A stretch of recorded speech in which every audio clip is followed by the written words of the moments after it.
Contract costing, question number 3rd, P120. A firm of building contractors began to trade on 1st April 2013. The following expenditure on a contract for ₹6 lakh. तो contract price कितनी है? 6 लाख रुपए. 1 अप्रैल 2013 को contract start किया गया. जैसा मैं आपको बोलता हूं कि आपको हमेशा की पॉइंट लिखने चाहिए. ठीक है, तो कॉन्ट्रैक्ट स्टार्ट कब हुआ और कॉन्ट्रैक्ट प्राइस कितनी है? तो देखिए सीपी ₹6 लाख. ठीक है, उसके बाद इस कॉन्ट्रैक्ट को 1 अप्रैल 2013 को स्टार्ट किया गया था और 31 मार्च 2014 तक ये कॉन्ट्रैक्ट कंप्लीट नहीं. इसका मतलब ये इनकम्प्लीट है.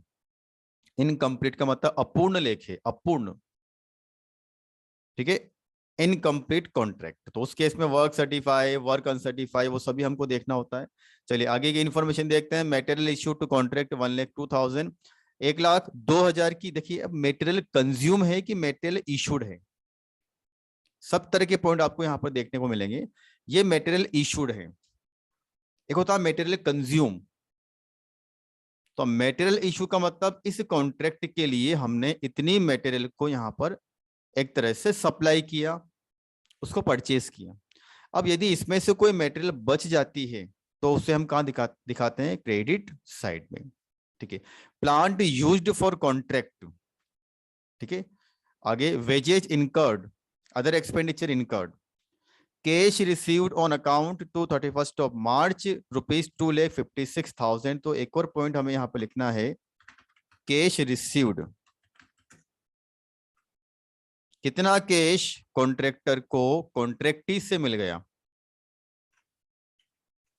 ₹2,56,000. अब आप देखिए कैश रिसीव्ड का अमाउंट तो हमको यहाँ पर दिया हुआ है और ये भी दिया हुआ it is being 80% of work certify.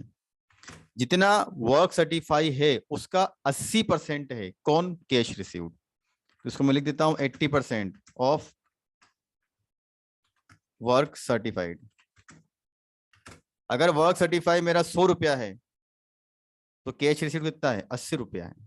ये इसका मीनिंग है.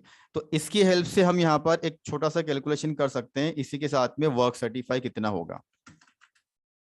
तो वर्क सर्टिफाई यहीं पर हम कैलकुलेट करते हैं. 2,56,000 ये क्या है? ये कैश रिसीव्ड है और ये 80% है किसका? वर्क सर्टिफाई का. तो यदि हमको वर्क सर्टिफाई निकालना है इस इंफॉर्मेशन की हेल्प से तो हम क्या कर सकते हैं? 2,56,000 डिवाइडेड बाई 80%. तो 256 अपॉन 80%. वर्क सर्टिफाई आएगा ₹3,20,000.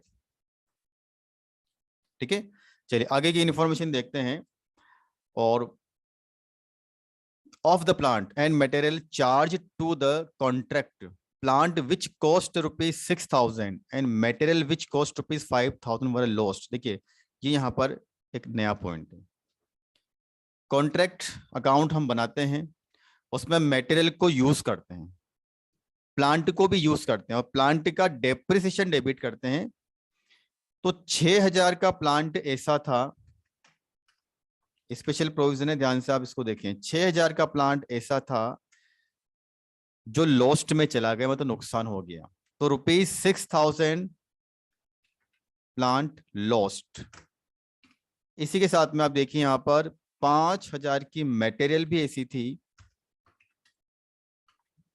जिसका नुकसान हो गया, मटेरियल लॉस्ट.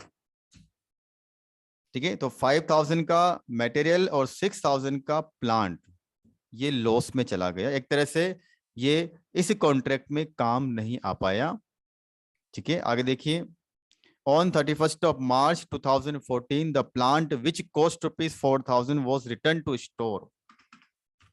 एक और इंफॉर्मेशन, 31 मार्च 2014 को प्लांट रिटर्न किया गया.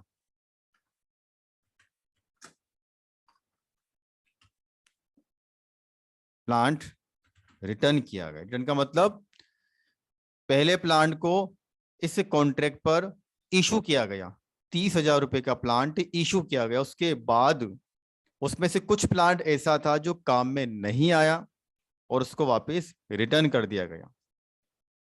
ठीक है, एक और इन्फॉर्मेशन है प्लांट को लेकर के, तो प्लांट का यहाँ पर एक स्पेशल ट्रीटमेंट होगा, वो अब देखेंगे हम। इसके बाद देखिए इसकी कॉस्ट कितनी है जो प्लांट रिटर्न हुआ है, ₹4000। फिर आप देखिए the cost of work done but uncertified, the cost of work done but uncertified, इसको बोलते हैं कॉस्ट ऑफ वर्क अनसर्टिफाइड। कितना है, 8000। ठीक है, कॉस्ट ऑफ वर्क अनसर्टिफाइड। तो जो इन्फॉर्मेशन आपको दी हुई है उसको हमने लिख लेना है। उसके बाद इन्होंने बोला यहाँ पर कि material costing ₹4600 were in hand on site, इसको बोलते हैं मेटेरियल एट साइट या मेटेरियल इन हैंड। ठीक है, चार्ज 15% डेप्रिसिएशन,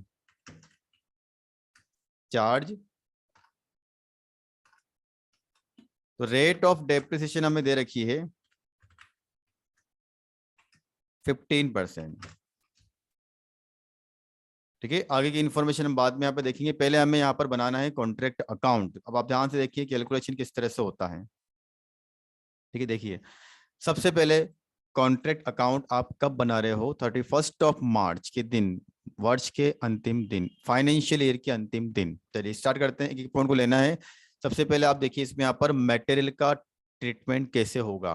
डेबिट साइड में सबसे पहले आपको लिखना है टू मटेरियल इशू, जैसा मैंने आपको पहले भी कहा था, मटेरियल इशू और मटेरियल कंज्यूम दोनों में डिफरेंस होता है। मटेरियल इशू का मतलब कितना मटेरियल आपने इस साइट पर इशू किया, सप्लाई किया, परचेस किया, 1,02,000 का, देखिए इसको यहां पर लिख दिया। उसके बाद कितना मटेरियल बच गया, उसको बोलते हैं मटेरियल एट साइट या मटेरियल इन हैंड। देखिए यहां पर क्रेडिट साइड में मटेरियल इन हैंड ₹4600। तो डेबिट साइड में क्या लिखा हमने यहाँ पर, to material issue ₹1,02,000 by material in hand ₹4600। तो मटेरियल इशू को हमने डेबिट साइड में लिखा, जितनी मटेरियल बच जाती है उसको हम कहाँ लिखते हैं, क्रेडिट साइड में। अब यहाँ पर मटेरियल को लेकर के एक स्पेशल पॉइंट जो आपको समझना है, यदि कोई मटेरियल कॉन्ट्रैक्ट के दौरान नष्ट हो जाती है, लॉस्ट में चली जाती है, डिस्ट्रॉय हो जाती है, तो वो एक तरह से लॉस है। तो जो मटेरियल बच गई थी उसे हमने किस नाम से दिखाया, बाय मटेरियल इन हैंड या बाय मटेरियल एट साइट। और जो मटेरियल नुकसान में चली जाती है, मतलब उसको आपने काम में नहीं लिया, वो समाप्त हो गई, उससे आप दिखाओगे by profit and loss account. तो आप देखिए 5,000 की वैल्यू वाली जो मटेरियल थी वो लॉस्ट में चली गई, वो फिनिश हो गई, वो समाप्त हो गई, वो खत्म हो गई, वो काम में नहीं आई। तो उसको आप कहाँ पे दिखाओगे, क्रेडिट साइड में, किस नाम से, मटेरियल लॉस्ट ₹5,000। चलिए अब मटेरियल के बाद आपको यहाँ पर प्लांट का अकाउंटिंग करना है, तो मोस्ट इंपोर्टेंट कैलकुलेशन है प्लांट की, कैसे हो रही है एक बार आप सभी यहाँ पर ध्यान से उसको देखना। ठीक है, चलिए मैं करता हूँ स्टार्ट।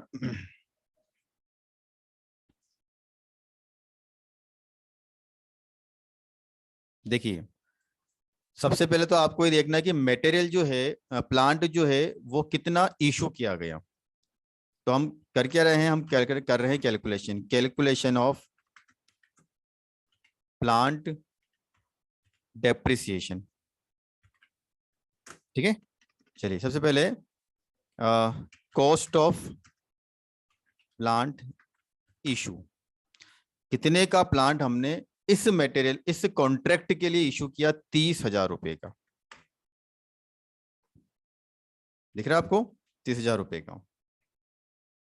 ठीक है, चलिए आगे। अब एक एक कैलकुलेशन आपको देखना है और उसको फिर यहाँ पर हम रिकॉर्ड करेंगे। देखिए ₹30,000 के प्लांट में से कितने का प्लांट बिल्कुल भी काम में नहीं आया ड्यू टू लॉस। देखिए 6,000 की वैल्यू वाला प्लांट लॉस्ट में चला गया था, देख पा रहे हैं यहाँ पे, लॉस्ट में चला गया था। लॉस्ट कितने की वैल्यू वाला, 6000 की। तो इसे क्या करेंगे, क्या ये प्लांट हमारा किसी भी तरह से काम आया या फिर फ्यूचर में काम आ सकता नहीं। तो हम क्या करेंगे, 30,000 में से cost of plant lost, cost of plant lost, इसको माइनस करेंगे। तो कितना आया इसमें यहाँ पर 6000। ठीक है, तो ऐसा कितना प्लांट है जो कि इस कॉन्ट्रैक्ट में काम आ सकता है या फिर आने वाला है।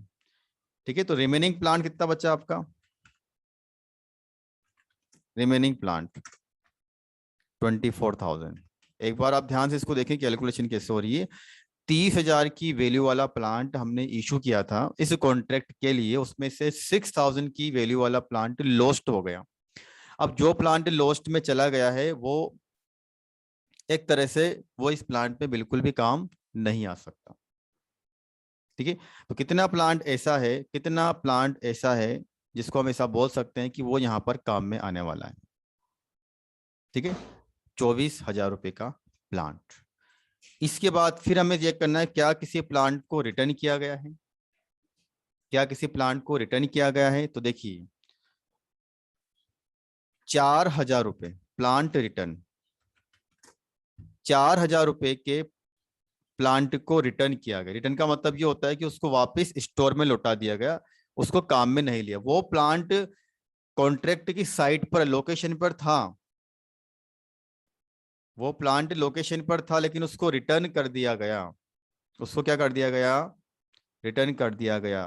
ठीक है, अब आप देखिए ऐसा कितना प्लांट था जो वास्तव में इस लोकेशन पर काम में आया है ना। तो देखिए प्लांट यूज्ड,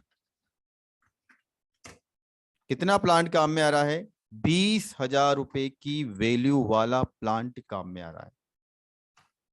ये क्या है, एक बार फिर से बता देता हूं, 30,000 की वैल्यू वाला प्लांट इस कॉन्ट्रैक्ट के लिए परचेस किया गया था, जिसको बोलते हैं कॉस्ट ऑफ प्लांट इशू। वर्ष के दौरान 6,000 की वैल्यू वाला प्लांट लॉस्ट में चला गया। लॉस्ट का मतलब होता है वो काम नहीं आया क्योंकि वो डिस्ट्रॉय हो गया। डिस्ट्रॉय हो गया इसका मतलब वो यूज में नहीं आ रहा, तो उसको माइनस करना है। तो बचा कितना आपका यहाँ पर 24,000 का। उसके बाद 4,000 की वैल्यू वाला प्लांट ऐसा था, 4,000 की वैल्यू वाला प्लांट ऐसा था जिसको हमने वापस गोडाउन में लौटा दिया, मतलब वो भी काम में नहीं आया। उसको बोलते हैं प्लांट रिटर्न टू स्टोर, जहां से लाए थे वहीं पर, लेकिन कब लौटाया, at the end of year. तो उसका हम यहाँ पर सेपरेट ट्रीटमेंट करने वाले हैं। बाकी अभी आप देखिए कितने का प्लांट वापस लौटा दिया, 4,000 का। तो बताइए कितना प्लांट ऐसा था जो वास्तव में इस कॉन्ट्रैक्ट में काम में आया, 20,000 रुपये। अब हम इसके ऊपर लगाएंगे करंट ईयर का डेप्रिसिएशन। तो देखिए less current year depreciation at the rate 15%। तो 15% की रेट से जब आप डेप्रिसिएशन चार्ज करोगे तो कितना आएगा, वो 3,000 रुपए। कितना, 3,000 रुपए। तो प्लांट को लेकर हमने क्या सीखा इसमें, डेबिट साइड में अगर आप प्लांट की कॉस्ट दिखाते हो तो क्रेडिट साइड में आपको प्लांट की कॉस्ट में से जो करंट ईयर का डेप्रिसिएशन है उसको माइनस करने के बाद आपको दिखाना होगा। ठीक है, देखिए ध्यान से। तो बताइए इसमें प्लांट एट साइड कितना बचा, प्लांट एट साइड आपका बचेगा 17,000 रुपए। मोस्ट इंपोर्टेंट कैलकुलेशन, इसको मैं यहाँ पर हाईलाइट कर देता हूँ। 17,000 रुपए का प्लांट आपका है जो किस नाम से आएगा, प्लांट एट साइट। किस नाम से आएगा, प्लांट एट साइट। ठीक है, तब आप देखिए प्लांट का क्या करना है। प्लांट की कॉस्ट आप यहाँ पर डेबिट साइड में लिख रहे हैं और प्लांट एट साइट आप लिख रहे हैं 17,000। दोनों को मैं यहाँ बता रहा हूँ। देखिए प्लांट इशूड 30,000 रुपए और प्लांट एट साइट 17,000 रुपए। तो ये 17,000 आया कैसे, वो आपको इस वर्किंग नोट से समझना है। ठीक है, एक बार फिर से आप देखें, 30,000 का प्लांट इशू किया, उसको डेबिट साइड में दिखाया। उसके बाद जो प्लांट लॉस्ट में चला गया था, जो प्लांट रिटर्न हो गया था, उसको माइनस करके क्या बचा, प्लांट वास्तव में कितना काम में आ रहा, 20,000 रुपए का। उसमें से फिर आपको 15% का डेप्रिसिएशन माइनस करना है, तो कितना बचा, 17,000 क्या बोलेंगे इसको, प्लांट एट साइट। तो ये फर्स्ट अकाउंटिंग ट्रीटमेंट तो आपका हुआ इसमें यहाँ पर प्लांट एट साइट का। दूसरा ट्रीटमेंट, स्पेशल नोट, ध्यान से आप देखें। प्लांट, एक तो प्लांट का लॉस में चला जाना, तो उसको तो क्या होता है, देखिए जो मैं बता रहा हूँ ना प्रोविजन, बहुत स्पेशल प्रोविजन है प्लांट को लेकर के। जो प्लांट लॉस में चला गया उसे हम कॉन्ट्रैक्ट अकाउंट में क्रेडिट साइड में फुल अमाउंट से दिखाने वाले हैं, फुल अमाउंट। अब फुल अमाउंट का मतलब 6,000 का प्लांट, आप देखो 6,000 का प्लांट लॉस में चला गया था, ठीक है। लेकिन जो प्लांट वापिस वेयर हाउस में, गोडाउन में, स्टोर हाउस में चला जाता है, जिसको बोलते हैं प्लांट रिटर्न, तो प्लांट रिटर्न को भी हमें कॉन्ट्रैक्ट अकाउंट के क्रेडिट साइड में दिखाना है। लेकिन कितना दिखाना, अब आप देखिए इसमें, यदि मैं स्पेशल ट्रीटमेंट बता रहा हूं प्लांट रिटर्न, तो 4,000 की कॉस्ट वाला प्लांट देखिए रिटर्न हुआ। अब आपको चेक करना है ये रिटर्न कब हुआ। 1 अप्रैल 2013 को अगर ये 4,000 का प्लांट रिटर्न हो जाता, ध्यान से देखना मैं जो बताने वाला हूँ आपको। 1 अप्रैल 2013 को जब ये कॉन्ट्रैक्ट स्टार्ट हुआ था, जब ये प्लांट इशू किया गया था, उसी दिन अगर ये प्लांट रिटर्न हो जाता, तो हम क्रेडिट साइड में क्या दिखाएंगे, 4,000 की प्लांट की वैल्यू। अभी यहाँ 3,400 आपको दिखाई दे रही है ना, कितना दिखाते हैं, 3,000, 4,000 रुपए कितना दिखाते हैं, 4,000 कब दिखाते हैं, यदि ये 1 तारीख को ही रिटर्न हो जाता तो।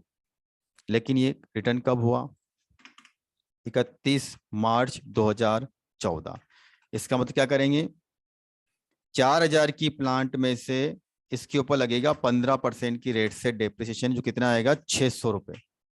फिर इस 4,000 में से 600 रुपए माइनस होगा और 3,400 आप दिखाओगे क्रेडिट साइड में। तो ये आपको ध्यान रखना है कि प्लांट रिटर्न हुआ कब, वर्ष के स्टार्टिंग में रिटर्न हो गया कि वर्ष के अंत में। मान लीजिए यहाँ पर कि ये 30 सितंबर, अप्रैल मई जून जुलाई अगस्त सितंबर, 30 सितंबर 2013 को रिटर्न होता मान लीजिए, तो क्या होता, 6 महीने का डेप्रिसिएशन माइनस होता, 6 महीने का 300 रुपया, कितना दिखाते 3,700 रुपये, ठीक है। 3 महीने का डेप्रिसिएशन 300 रुपया माइनस करते, और यहाँ हम कितना दिखाते हैं 3,700 रुपया। तो ये होता प्लांट का स्पेशल ट्रीटमेंट, प्लांट रिटर्न।